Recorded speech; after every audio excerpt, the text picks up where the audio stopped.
Auburn. Bruce Pearl, coach, will ask for a statement. Then we'll take some questions.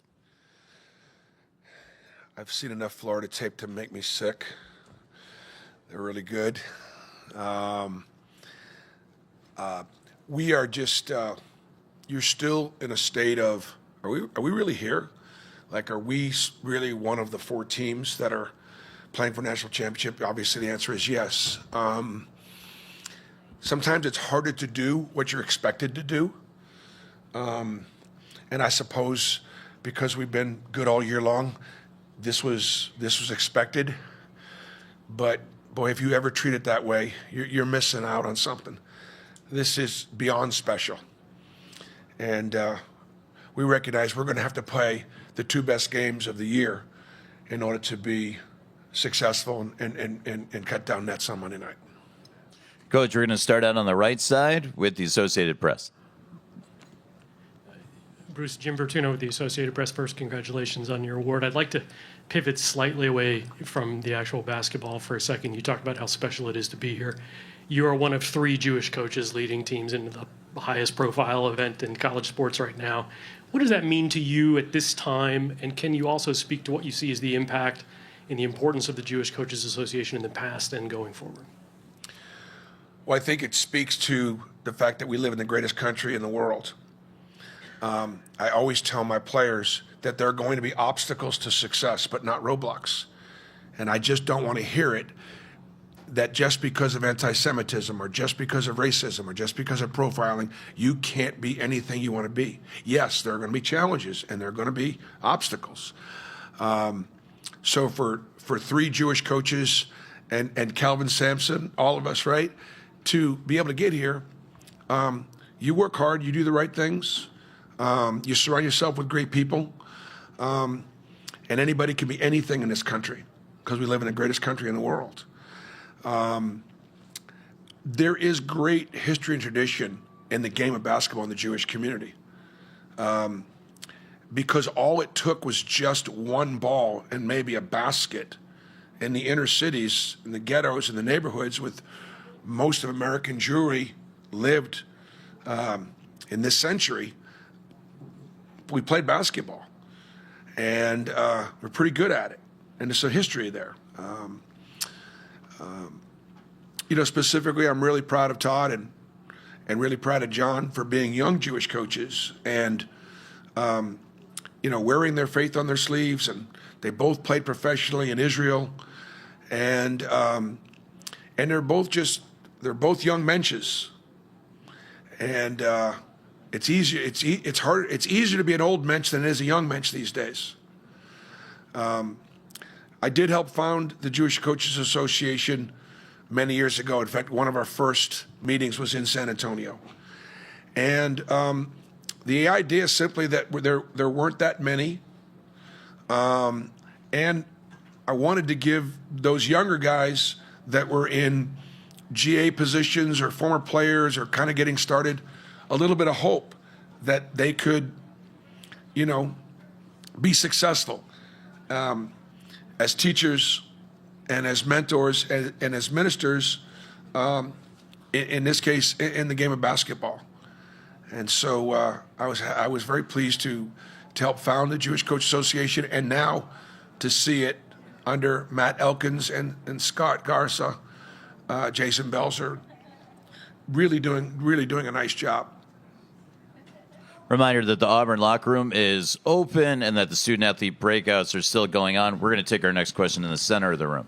Hey, Coach. Daryl Dapprich, Auburn Daily. I had an opportunity to speak to you preseason and talk about the non-conference schedule that you had put together, and did you feel like that was because of the team that you had coming back? Looking back on it now, a lot of those games that you scheduled kind of draw the connection to how that paid off to get you to where you are right now in the Final Four. Will do. I just want to finish your question. I wear this all the time, and that's this dog tag to bring the hostages home. I don't always wear it outside because I want it close to my heart, but this is another opportunity to remind the world that there are Americans. Edon Alexander is still held hostage, and we're praying that any day now he might get released. And just a reminder while we're all celebrating this incredible championship here in San Antonio, there's tremendous suffering going on in the Middle East, and we pray for peace and the hostages to come home. And if the hostages are released, the death and the dying will stop. I want to give my assistant, Mike Burgermaster, credit for putting our schedule together. Yes, we did look at a group of seniors and recognize that we got a chance to have a pretty good team. And so let's just schedule up. I think the other thing is that the metrics with Quad 1 opportunities was something that we looked at. If you remember a year ago, we had a really, really good season, but we didn't have that many Quad 1 wins. Some really great programs that we played in the non-conference didn't have great years, and it actually hurt our seeding a year ago. So we just said, we're just not going to do that again. We're going to play as tough a schedule as we possibly can. The thing that you risk is that you're not going to be successful, and then the kids lose confidence in themselves and in what we do. But of course, this year, that wasn't the case. And I just think a couple things on it. Number one, I want to thank Kelvin Sampson for being willing to play us and think that Auburn coming to Houston would be a good thing to help his team get prepared for the season. And the other one I would like to thank also would be Matt Painter at Purdue. He just got done playing for a national championship, and yet he was willing to bring his Purdue Boilermakers down to Birmingham to start a neutral, because we're going back up to Indiana next year. So in other words, for Kelvin Sampson and for Matt Painter to think that a game against Auburn was going to be something that would help them tells me that we've got our program where I dreamed we'd get our program. Next question is just to the left of the aisle. Bruce, Nathan King, Auburn Undercover. You used the word trust a lot. You have with this team in particular. Chad was just talking about how much he likes the fact that he can stand up on the bench and call things out during a game, that he can call things out during practice. How valuable is having that mindset throughout the team, especially this time of year where every possession counts and you guys are trying to win a championship? Okay. Which Chad?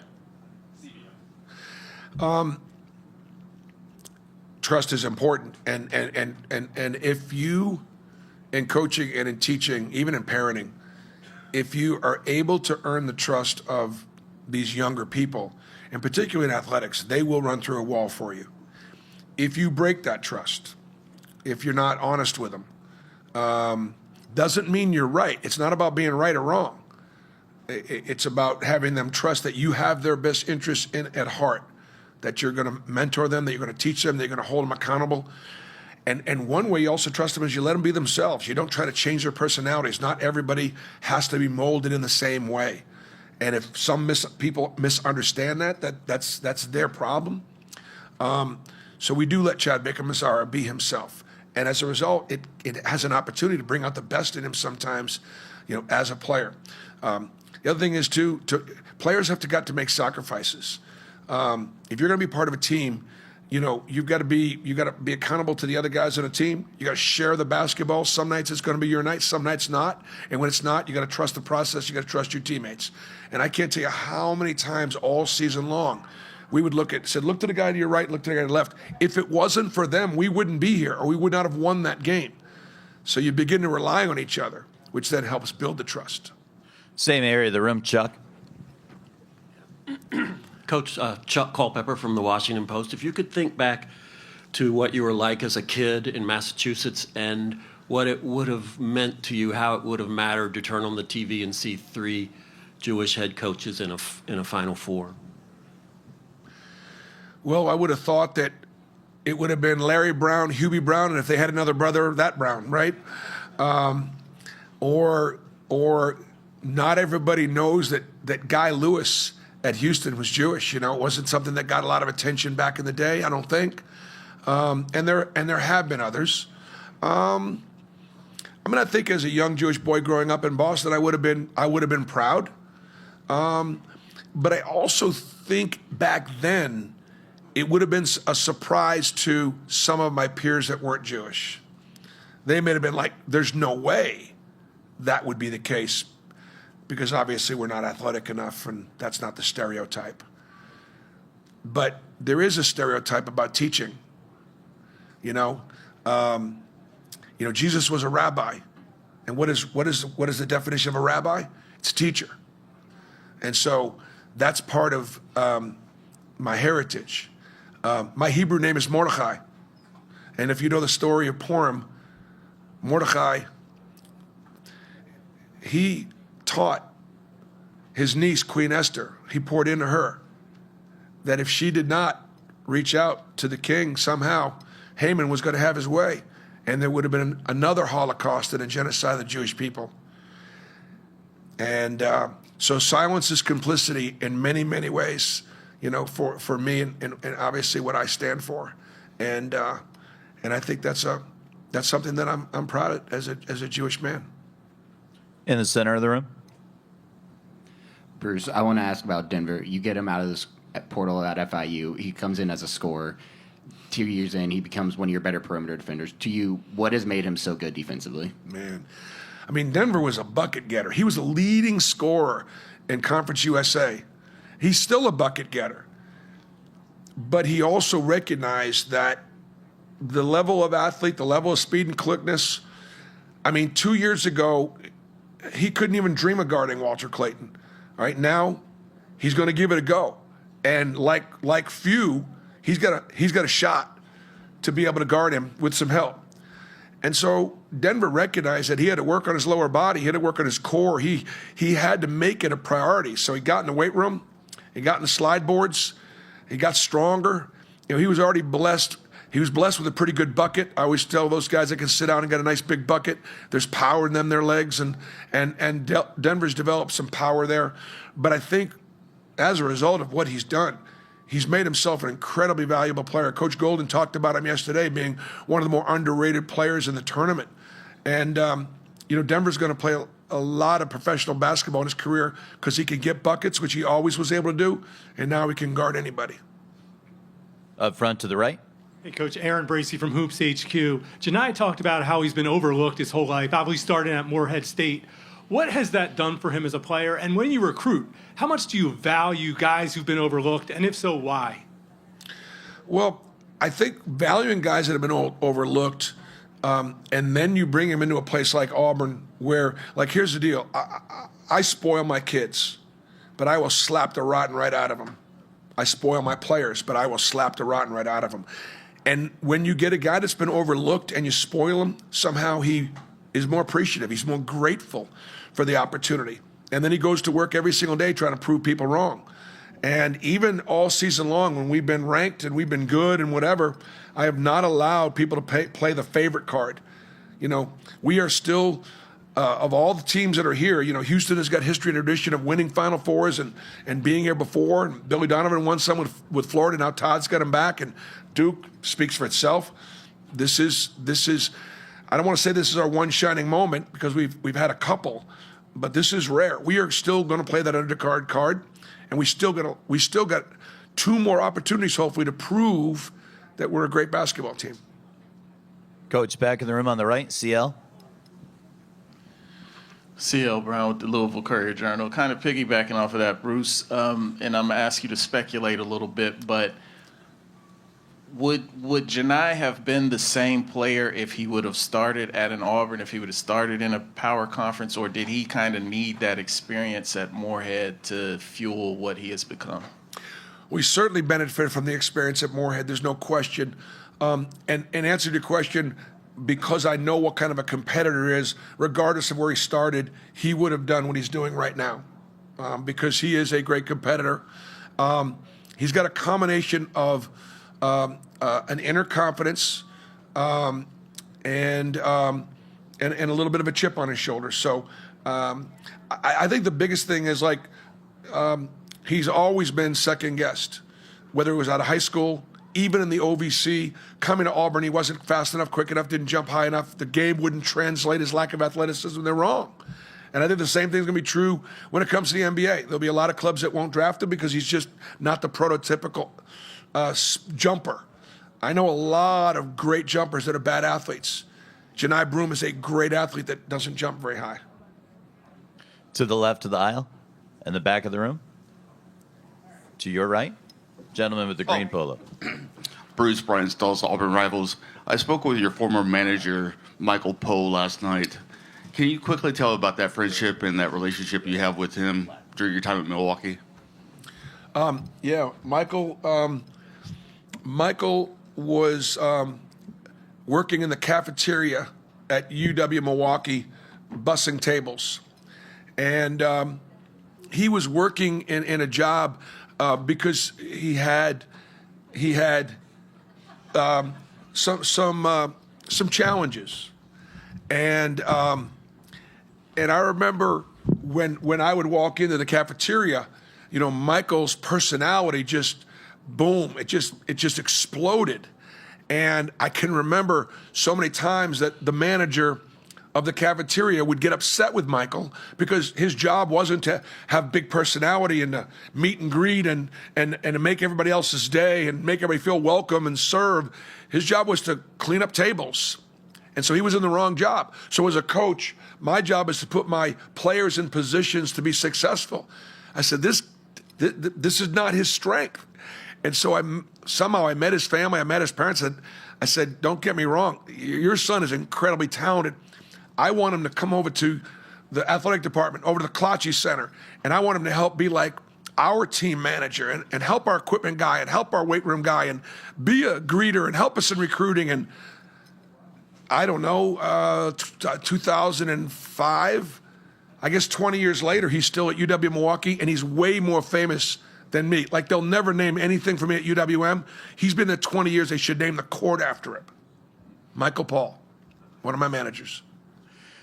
The Auburn breakouts have now concluded. The locker room is open, and we're joined for the first time in the big interview room by Dylan Cardwell. We're going to move into the question and answer period for the journalists in the Full Court Press program. You're wearing a black lanyard and a day pass today. You have a question for Dylan Cardwell or for Coach Pearl. Now's your time to raise your hand. Send a microphone in your direction, and we'll get things rolling on the left side up front.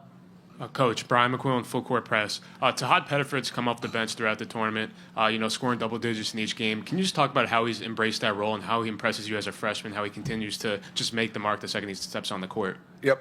Well, two things. Number one, he was raised right in the sense that he's good enough to start, but not one time did we ever see a roll of the eye or a hunch of the shoulder, because if he did, his dad would slap that right out of him, like for real.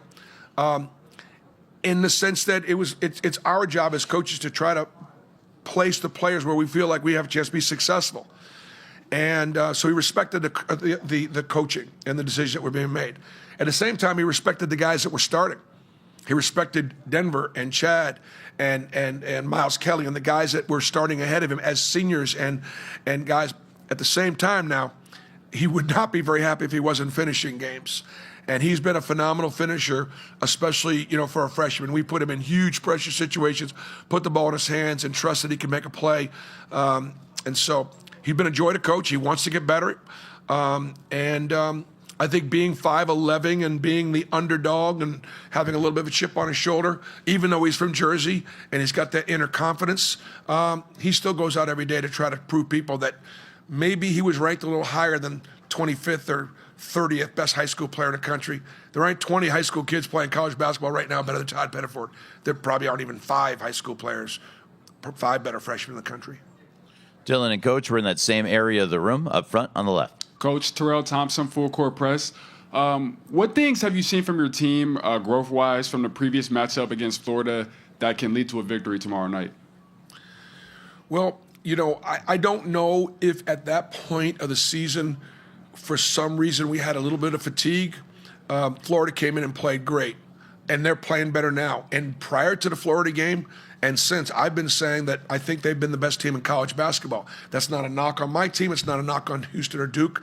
It's just how I evaluate their depth, the quality of their guard play. Clayton's been the best guard on the floor every single night. So we're going to have to – Clayton can't be the best guard on the floor tomorrow. Okay, their front line can't be the more aggressive and the more physical tomorrow. If they are, we lose. If they're not, we win. Midway up the aisle, just to the right. Hi there, Coach. Evan Veith, Full Court Press. Of Hey course. guys, by the way, guys, you are missing the best interview here. This guy here is the best. You can get me anytime. I'm going to answer your question. You guys need to ask. This is the best interview in a country. Go ahead. I'm sorry, sir. And that was an artsy black and white photo that he took of himself and Coach before, too. Just want everybody to know. Sorry to give away your secrets, Dylan. Obviously, you and Coach Golden go way back, and there's always that idea that when you're a young player, you learn a lot from your coach, and then him transitioning into the coaching role probably took a lot from you. But since he's turned into a coach at Florida and you've played against him a lot and talked with him, of course, behind the scenes, what have you learned as a basketball coach, and how have you become a better coach by competing against him and working side by side with him? Well, I think, first of all, Todd had a great mind. And keep this in mind. When you are getting ready to start a new job and you choose the men or women that you want to surround yourself with, I chose my son, Steven. And I chose Todd Golden to be on my first staff to help me get things started at Auburn. So obviously it says everything about his character, about his work ethic, about his intellect, so on and so forth. The other thing, too, is Todd's his own man. Like when he first started coaching, he didn't do a lot of things that we did on the floor because his foundation was Randy Bennett, Coach Smith, other coaches that he had been around.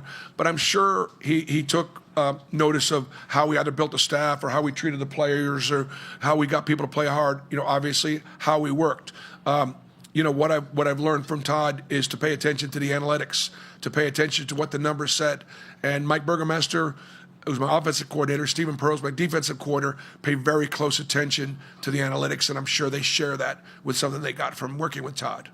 We have 5 full court questions in the queue right now. 1, 2, 3, 4, 5. Anybody for Dylan?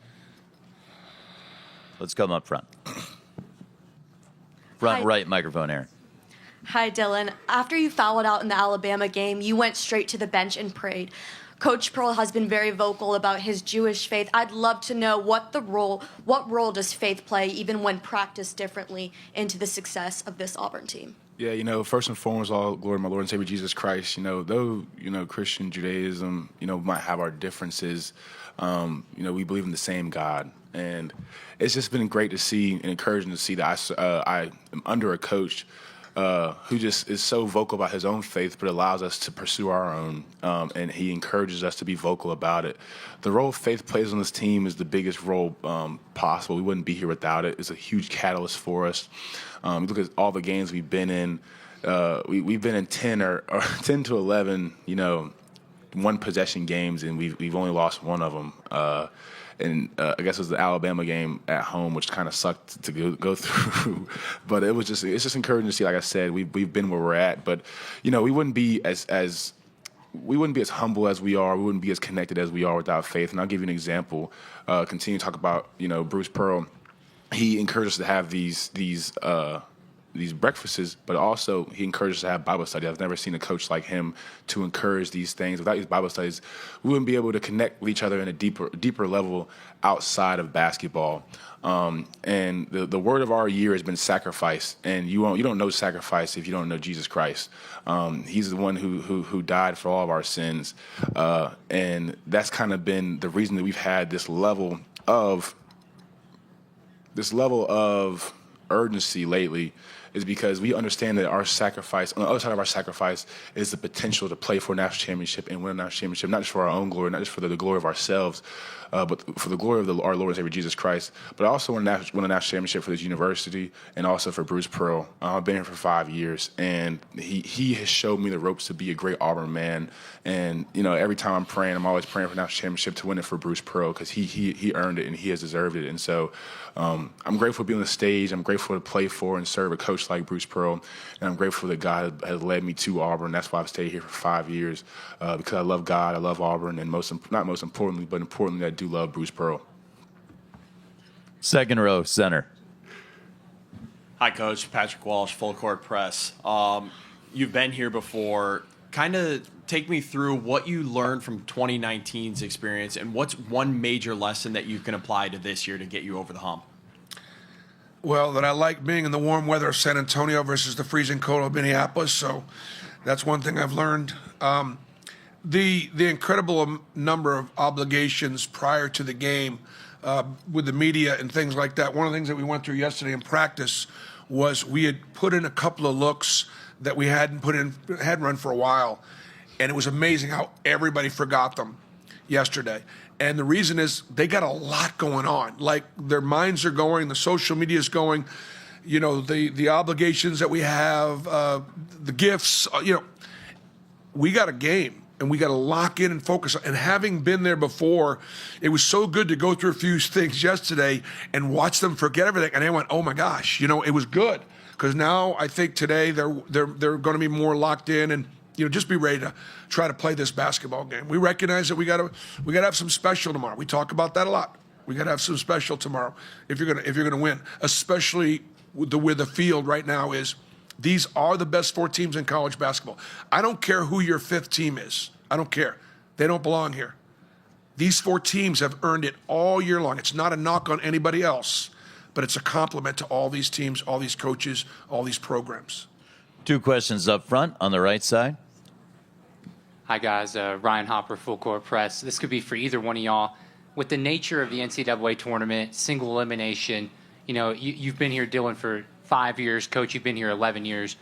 Take us through coaching or playing in March Madness and how it could all be over within 40 minutes of basketball. We'll ask Dylan to take that first. Yeah. I think our coaching staff does a great job of scouting and having us ready, but at the end of the day, we can't control if our shots go in. We can't control what the other team does, but we can control, like Bruce Pearl always talks about, is our effort and our energy and making sure that we have the most effort on the court and being relentless. And that's kind of been the MO of our past 4 games, is just being relentless. We don't really go into games saying, hey, this is an elimination game. You can't win a game like that. What we do is we segment our games. We just try to be present, be where our feet are, and just like I said, just focus on the game, things that we can control. Like I said, we can't control what a ref calls, but just making sure we're primed to play and ready to play. It's no different than in this regular season. We've had the craziest non-conference, I think, or just craziest schedule in scheduling history, and we have been primed for this position. We're primed for the opportunity that's in front of us, and it's no different than any other game we played. We don't address the elephant in the room as far as, hey, this is an elimination game. I feel like every game that we played has been an elimination game. We played in Maui. We played at Houston. Every game we played at Duke. We played Alabama. We played all these crazy quad one games. Every game that we played, it was a must-win game for us, and this is just no different. Anything to add, Coach? I think the one thing you do is you give the guys a game plan saying, if we do these things, we will win. If we do these things. Now, not that doing these things are going to be easy, but I want the guys to feel like they're in control of their destiny. I don't want them worrying about if we don't necessarily do this, it's over, we won't play again. I think where Dylan's compartmentalized it really well, he goes, you know what? I like free breakfast. And quite frankly, I'm not done having free breakfast. Are you? Because you know what? If we lose tomorrow, breakfast isn't free anymore. Yeah. And you know what? It is humorous, but it's real. And our guys, you know, kind of have bought into that. They like free breakfast too. Dylan, do you have a specific comment on the breakfast? Oh, no, I mean, I think, you know, I want to give a shout out to Emily Daniels, who is our nutritionist. She does a great job of choosing our team breakfasts, and every hotel we've stayed at has been for first class, you know, 5-star meals. So shout out breakfast. Same area of the room up front on the right. Dylan, the way you carry your faith is admirable. How is that something you've been able to be so open about during your time at Auburn? Yeah, you know, the Lord is very man, he's very hands-on in how he authors your life. You know, there's a verse in Jeremiah that says, before you were created in your mother's womb, before you were formed, I knew you. And another verse in Jeremiah 29:11 says, I know the plans I have for you, plans of prosper, not to harm you, plans to give you hope in the future. As much as my journey's been as up and down at Auburn, and it's frustrating. There was a time in my life where I questioned God on why he brought, you know, Bruce Pearl into my life. And it's just been so crazy to be patient and to see that, you know, Bruce Pearl is the most significant coach I'll probably ever play for. And like I said, he's given me an example of how to carry myself. And we never really had these conversations. We had a heart-to-heart last year that helped us become friends. But, you know, I want to give him his flowers now. I can still smell them. You know, he's shown me the ropes to be an Auburn man, but he's also shown me that it's okay and it's also admirable to be as open as you are about your faith. As you can see, he's very open about his faith and also about the hostage situation going on in Israel. And I've just followed his example, of everything everything that I feel and I have the heart for, the Lord's put in my heart. I'm open about it. I'm very open about the Lord. I'm very open about, my family. But if it wasn't for the Lord giving me Bruce Pearl as an example, I mean, I'd just play like every other player in the country, just playing basketball and only being an athlete. So, shout out BP again. I'm just going to follow up with one thought. I don't know exactly where I learned this along the way. I think my wife Brandy helped me understand this, but one of the biggest ways you can hurt somebody's feelings, not be mad at them, not be jealous of them, not be envious of them, not even be angry with them, to ignore them. To ignore them. I don't want my players to ignore their Father God. I don't. I want them to visit with him. I want them to be open to him because he wants to be a part of their life. He wants to be a part of the solution, not part of the problem.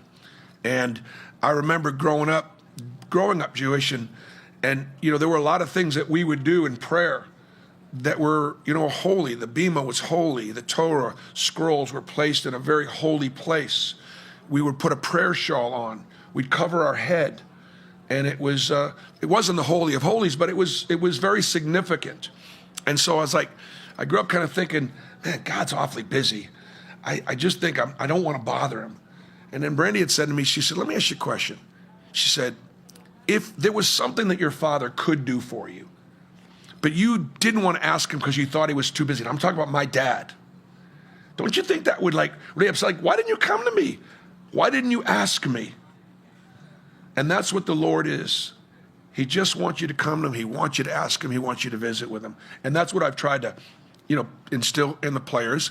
And then to have the courage of sharing their faith and also the respecting of other faiths. That necessarily this not being the only way. And that's what we try to deal with. We want to thank Dylan Cardwell for joining us here in the main interview room. And Coach Pearl is going to take a short 30 down at the bottom of the dais, and we're going to reset for the AP Coach of the Year News Conference. Oregon, God bless. Auburn's on the court for open practice at noon. We're going to begin our AP Coach of the Year news